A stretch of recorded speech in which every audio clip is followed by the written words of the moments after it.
안녕하십니까. 코다TV 김대진 목사입니다. 우리가 지난 시간에 이어서 대안학교에 자녀들을 보내는 학부모님들 모시고 이야기를 나누고 있습니다. 소위 이제 미인가 대안학교, 대안학교도 두 종류가 있더라고요. 약간 인가 비슷하게 해주는 게 있고, 이제 정부에서 전혀 인가 안 해주는 그런 미인가가 있는데, 우리가 말하는 대안학교는 이제 미인가 대안학교죠.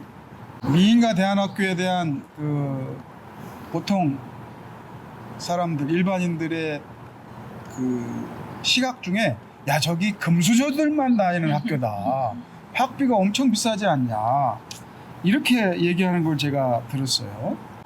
정말 우리 저기 두 분 박 집사님, 황 집사님, 여기 금수저들만 다니는 학교인가요? 한번 얘기해 보세요. 네.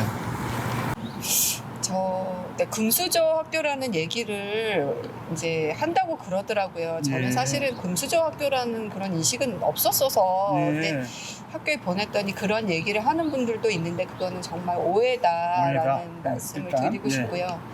그냥 정말 평범한 예. 어머니 아버님들과 예. 학생들이 이제 모여서 예. 이제 교육을 하는데 지원을 못 받다 보니까 예. 나라의 지원을 못 받다 보니까 그 모든 재정을 예. 학비, 그러니까 교육비로 충당을 하는 거잖아요. 그래서 일반 학교에서는 그것을 나라에서 이제 대여주기 때문에 학비가 거의 들지 않는다면 이거는 학부모들과 또 교사들과 이제 학교가 같이 협력해서 만들어가는 게 대안학교인 것 같아요. 그래서 재정적인 게 빠질 수가 없기 예. 때문에 교육비를 이제 내면서라도 그 안에서 이제 다니고 싶은 그런 학부모님들과 학생들이 이제 모여 있는 학교가 대안학교인데 그렇다고 해서 특별히 막 무슨 기적적으로 무슨 대우가 뭐 학교 뭐 시설이라든가 뭐 대우라든가 이런 게 굉장히 뭐 이렇게 일반 학교에 비해서 막 뛰어나게 뭐 다르고 이런 것보다는 진짜 아까도 말씀드렸듯이 자율적으로 그러니까 획일적인 교육이 아닌 자율적으로 학생들이 좀 더 마음을 터놓고 열어놓고 교육할 수 있는 환경을 만들려고 하다 보니까 그렇게 되는 것 같습니다. 예. 귀족학교 아니라는 거죠? 네. 예. 정말 아닙니까, 박 집사님? 약간 네. 귀족 같은데? 그거는 이제 예. 외부에서 보는 예. 시선인 것 같고요. 예. 제가 이제 초등학교와 또 지금 중학교에 가보면 물론 그 가운데서는 넉넉한 분들도 계시겠죠. 예. 하지만 이제 그런 분들만 있는 건 아니라는 거죠. 예. 그렇지 않은 분들도 또 그 공동체 안에서 교육 공동체 안에서 여러 가지 장학금이라든지 그런 걸로 정말 그 마음이 중요하다는 거죠. 그 뜻이 중요하다는 거죠. 그런 아이들을 그 대안 교육을 시키겠다라는 그 마음이 결단이 필요한 것 같고요. 사실은 일정한 수준의 교육비가 들어가죠. 기부금도 있고요. 그런데 실질적으로 우리나라 초등학생이나 중고등학생들이 사교육으로 지출되는 금액을 제 주변에 이렇게 들어보면 그거의 비용과 크게 차이가 없다. 저는 그렇게 생각합니다. 그렇게 생각하시는 거예요? 네. 우리 황 집사님이 이제 그거 잘 아실 텐데, 진짜 그 서울에서 일반 보통 평범한 아이들이 이제 학원 다니잖아요. 일반 네. 공교육 다니는 아이들은 학원비하고 뭐 또 과외 활동비 이런 거 합치면 뭐 차이도 없다는데 진짜입니까? 네, 보통 보니까 학생들이 정말 학원을 많이 다니고 있고 예.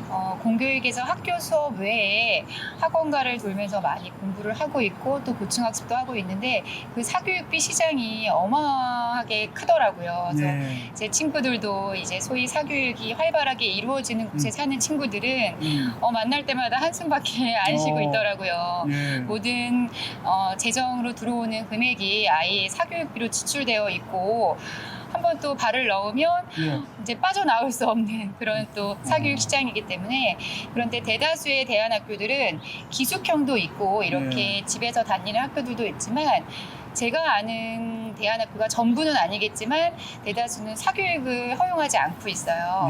그 이유가 대안학교의 설립 취지랑도 연관이 있겠지만 그러다 보니까 아이에게 총 재정적인 지원을 하는 금액은 제가 볼 때는 사교육을 받는 아이들보다 훨씬 적다라고 봅니다. 아 그래요. 근데 나 진짜 궁금해서 그런데 네.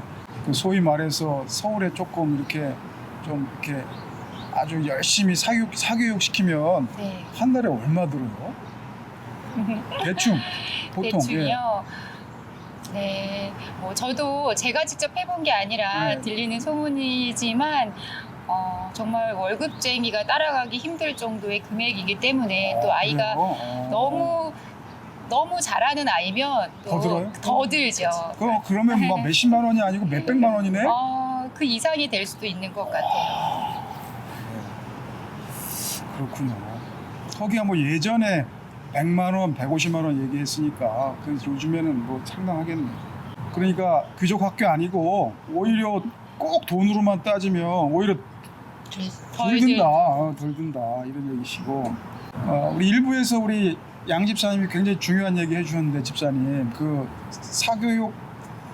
사교육이 아니라 우리 대안학교 다니는 아이들이 단순히 착하고 멍청한 아이들 아니고 책 읽는 능력, 지적 능력 굉장히 좋다 이런 말씀 해주셨잖아요. 네. 근데 어떤 분들은 또 반대로 이래요.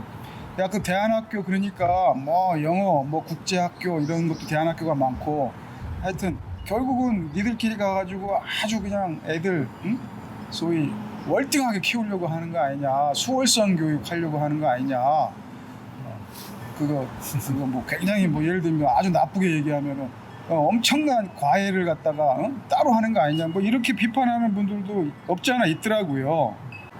우리 집사님 볼 때 뭐 세상에서 말하는 그런 어떤 그 조금 더 시험 잘 보고 뭐 이렇게 좀 순위가 높아지는 그런 교육이 아닌 어떤 다른 어떤 측면의 어떤 수월성 뭐 그런 것도 좀 있나요? 대안학교 아까 책 읽는 얘기 좀 해주셨는데.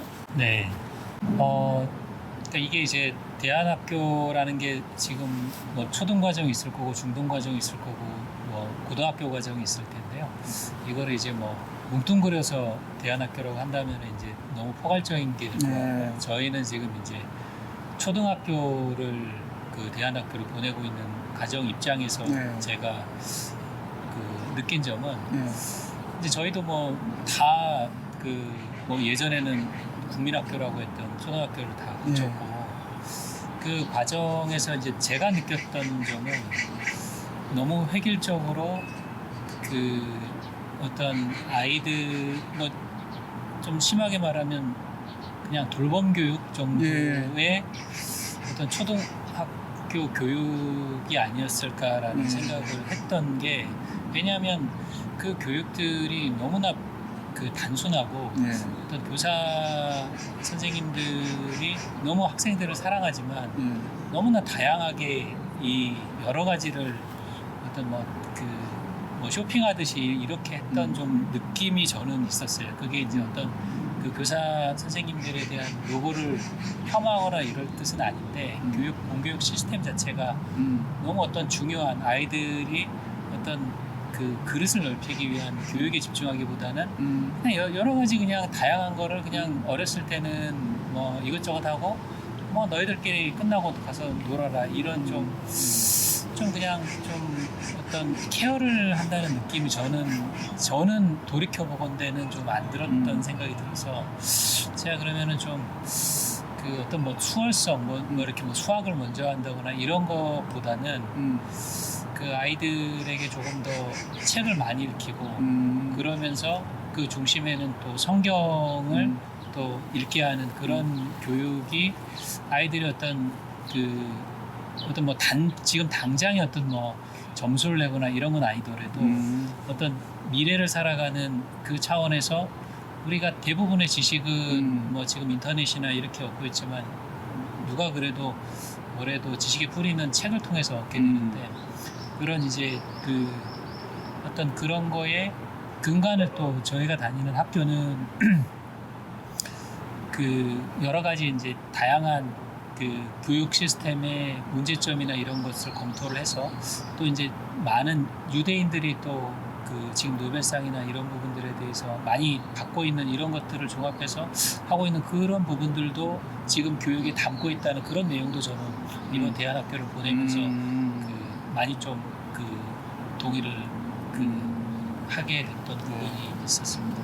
그러니까 뭐 수월성이라고 해가지고 뭐 국어, 영어, 수학, 학교 과목 그 시험 받아가지고 네. 거기서 몇 점 더 맞으려고 그 미리 공부하는 걸 뭐라 그러죠? 미리 선행학습. 선행학습 위주의 그런 수월성이 아니고 말 그대로 아이들이 자기 그릇을 넓힐 수 있는 그런 의미에서 어떻게 보면 굉장히 진짜 수월성이네, 그죠?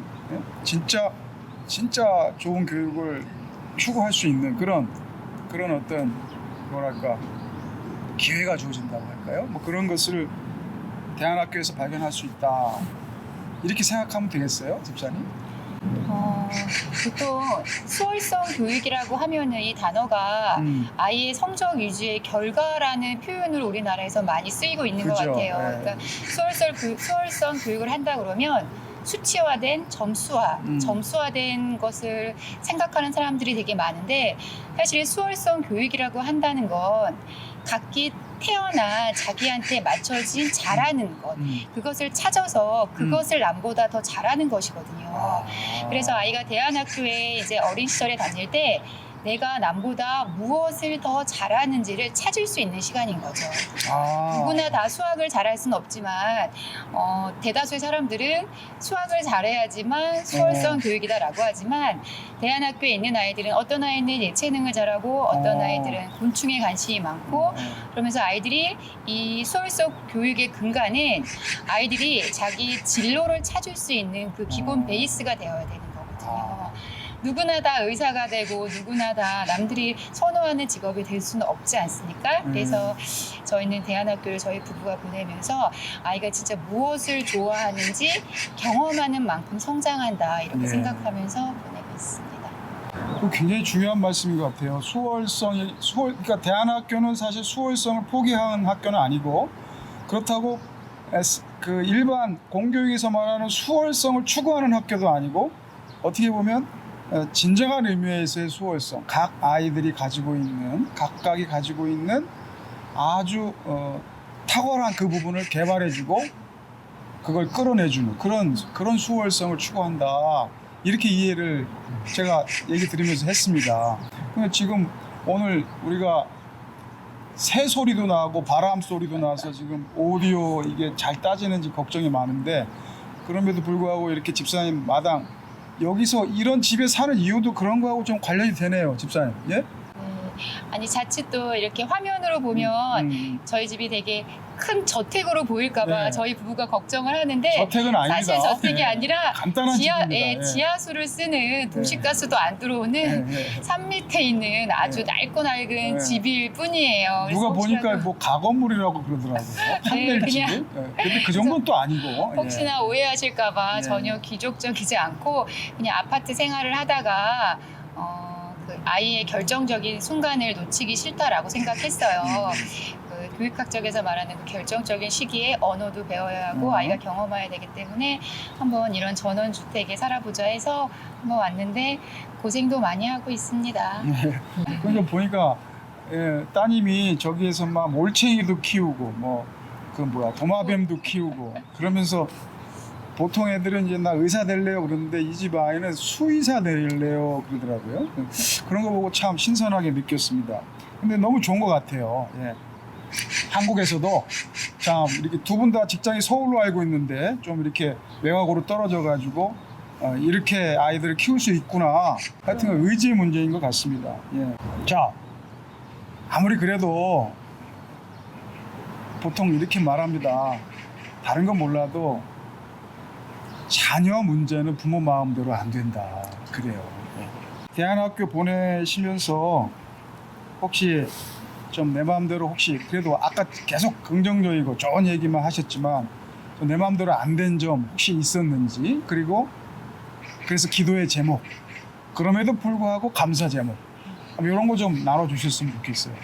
저는 이제 대안학교에 대해서 궁금해하고 좀 그렇게 관심 있는 좀 다른 후배들이나 지인들이 물어보면 그렇게 얘기해요.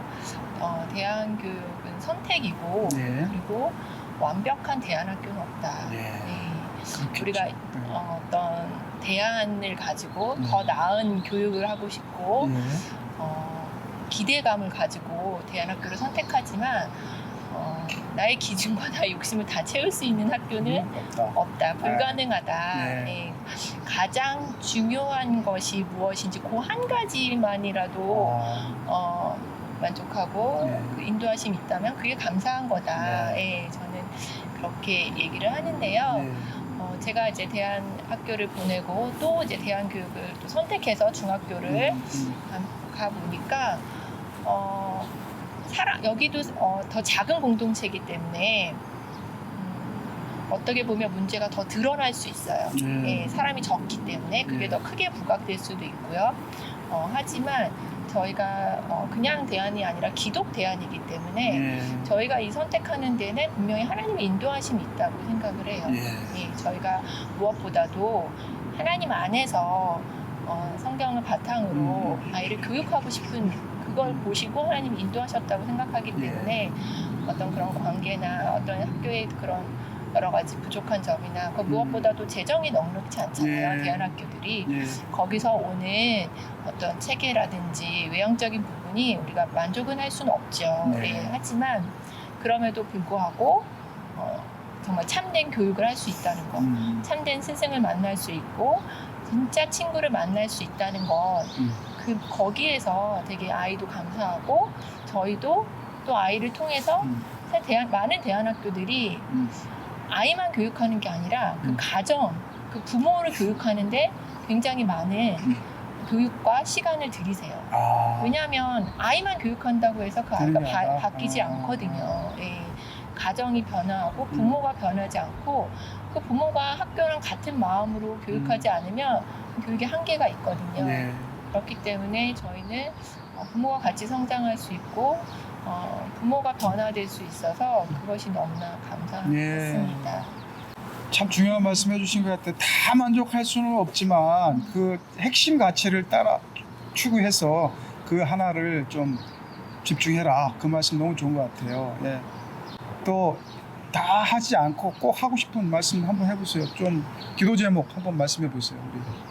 저 같은 경우에는 이제 아이들을 대안학교에 보내면서 방금 박사님이 얘기해 주셨지만 제가 되게 많이 교육을 받는 것 같아요. 그러셨어요. 굉장히 그러니까 어떤 교육을 받았냐면 내려놓음, 자녀를 하나님께 맡겨드리는 내려놓음.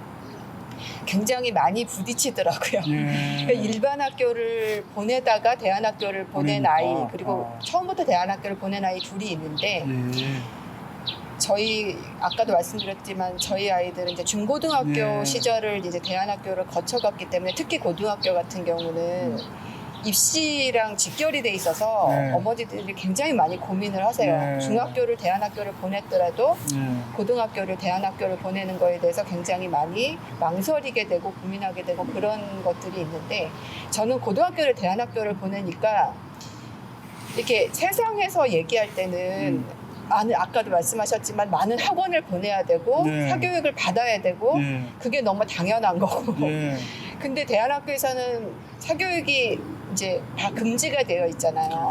금지가 되어 있고 그 안에서 이제 아이가 자기 주도 학습을 해나가야 되는 그 능력을 키우는 거예요. 근데 그게 보통 믿음을 가지고는 잘 안 되더라고요.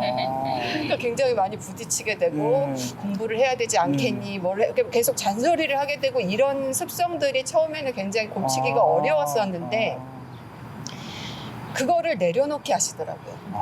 내려놓게 하시면서 정말 아이가 그거를 내려놓기까지는 굉장히 많이 이렇게 뭐 부모와 아이 간에 이제 의견 충돌도 있었고 굉장히 많은 대화도 하고 근데 방금도 말씀하셨지만 학교가 추구하는 그런 대안학교 이념과 부모가 생각하는 그 방법이 다르면 안 되겠더라고요. 이게 충돌이 일어나면 안 되겠기 때문에 그럼 내가 학교를 보냈는데 거기에 맞게끔 이 아이가 성장하도록 서포트를 해주지 못할 만정 걸림돌이 되면 안 되겠다라는 그런 마음을 주시더라고요. 그러면서 굉장히 많은 내려놓음의 훈련을 굉장히 많이 받았어요. 많이 받았고 진짜 근데 그 결론적으로 그것을 다 내려놨을 때 물론 지금도 ING 이제 진행 중이지만 아이를 하나님께서 이렇게 인도해 가심을 너무 많이 보여주셨어요. 이끌어 주심을. 이 대안학교를 통해서 아이가 정말 이 성장해가는 거를 그냥 너는 보기만 해. 우리가 물론 최소한 할 게 이제 학비도 내줘야 되고 밥도 해줘야 되고 케어를 해줄 부분이 있지만 그거 이상으로 들어가서 이러해라 잔소리를 한다는 것 자체에 대해서 내려놓게 하시는 그런 훈련을 굉장히 저는 많이 받았고요. 그리고 지금 둘째 딸아이도 지금 고1인데 그런 부분 지금 소명에 대해서 굉장히 많이 고민을 해요. 그러니까 하나님께서 주신 나의 달란트가 무엇이고 그것을 통해서 어떻게 하나님께 영광을 돌릴 수 있을지 그걸 개발해서 진로를 잡을지에 대해서 고민을 많이 하는데 그 부분에 있어서도 아이만 고민을 하는 게 아니라 저도 같이 기도하면서 또 거기에서의 내려놓음 막 제가 뭐 이렇게 말이 하고 싶어도 내가 할 수 있는 거는 기도, 아이를 위해서 해야 되는 거는 기도밖에 없다는 거를 많이 가르쳐 주시는 것 같고 그러면서 내가 내려놓았을 때 하나님께서 역사하시는 그 역사하심이 되게 놀랍다는 거 그런 것들을 보여주셔서 그래서 앞으로 세상의 대학 입시와 다르게 가는 것도 내려놓음이고 그러니까 세상과 다르게 가는 구분된 그런 내려놓음이고 그래서 계속 그렇게 가는 부모가 되었으면 좋겠고 하나님께서 이 아이들을 지금까지도 그렇게 인도하셨듯이 진짜 그 은혜로 아름답게 만들어 가셨으면 좋겠다는 그런 기도 제목이 있습니다. 제가 질문을 잘못 드렸네요. 그러니까 자녀는 부모 마음대로 안 되는데 뭐 어떻게 됩니까? 그렇게 드렸는데 지금 집사님 말씀은 그 부모 마음을 바꿔라. 부모 마음을 바꿔야지 네, 네. 부모 마음대로는 안 된다. 부모가 뭘 하려고 했더니 망치더라고요. 부모 마음대로 돼도 문제다. 네네네. 그러니까 부모 마음이 문제였네. 네, 그러니까 맞아요. 부모 마음을 바꿔야지 네. 마음대로 안 된다고 너무 화내고 막 애를 다 고치고 뭐 싸우고 뭐 네. 돈을 막 아무리 막 뭐 드리고 해도 안 된다. 안 돼요. 부모 마음 이거 진짜 은혜가 되는 것 같아요. 부모 마음을 바꾸자. 자 너무너무 감사하고요. 또 이제 우리 자녀들 여기는 벌써 군대도 보내는데 대안학교 출신으로 벌써 군대도 보내고 여기는 아직 이제 초등학생이고 어린데 하여튼 뭐 초등학생이건 뭐 대학생이건 우리 아이들이 이 대안학교 이제 공부하고 궁극적으로 어떤 사람이 되고 싶다, 어떤 사람이 되었으면 좋겠다. 이것도 아까 집사님 말씀대로 하면 부모의 마음을 바꿔야 되는데 그래도 한 말씀 한번 하면서 마무리를 한번 지읍시다. 황 집사님 어떤 아이가 되고 어떤 사람으로 자랐으면 좋겠어요? 네, 제가 이제 대안학교를 선택할 때 학교라는 곳은 어찌됐든 이제 배움의 터인데 네. 무엇을 가르쳐야 될까를 고민해서 이제 대안학교를 택했는데 그때 주신 말씀이 여호와를 경외하는 것이 지식의 근본이다 이런 말씀이셨어요. 그래서 세상에 어떤 지식과 지혜도 여호와의 말씀 앞에서는 다 낫다라는 생각을 하면서 보냈는데 아이가 일평생 그 말씀을 기억하면서 세상에 정말 높아지는 학문들도 많고 또 대적하기 위한 많은 학문들이 있는데 그 중에 최고가 여호와를 경외하는 것이다. 이 말씀을 대안학교를 쭉 다니면서 배운 말씀대로 죽는 날까지 이렇게 이 땅에서 그 말씀 기억하면서 살았으면 하는 그런 소명이 있습니다. 양 집사님 동의하시는 것 같아요. 아멘 이렇게 하시는 아멘입니다. 저는 오늘 우리 대안학교 아이들을 보내는 학부모님들하고 상당히 오랜 시간 얘기하면서 어떤 점을 느꼈냐면 한국 교육에 참 희망이 없다. 교육에 희망이 없다. 학교에 희망이 없다라는 얘기를 많이 들었는데 그래도 하나님께서 여기에 어떤 희망의 빛을 여기에 두고 계시다.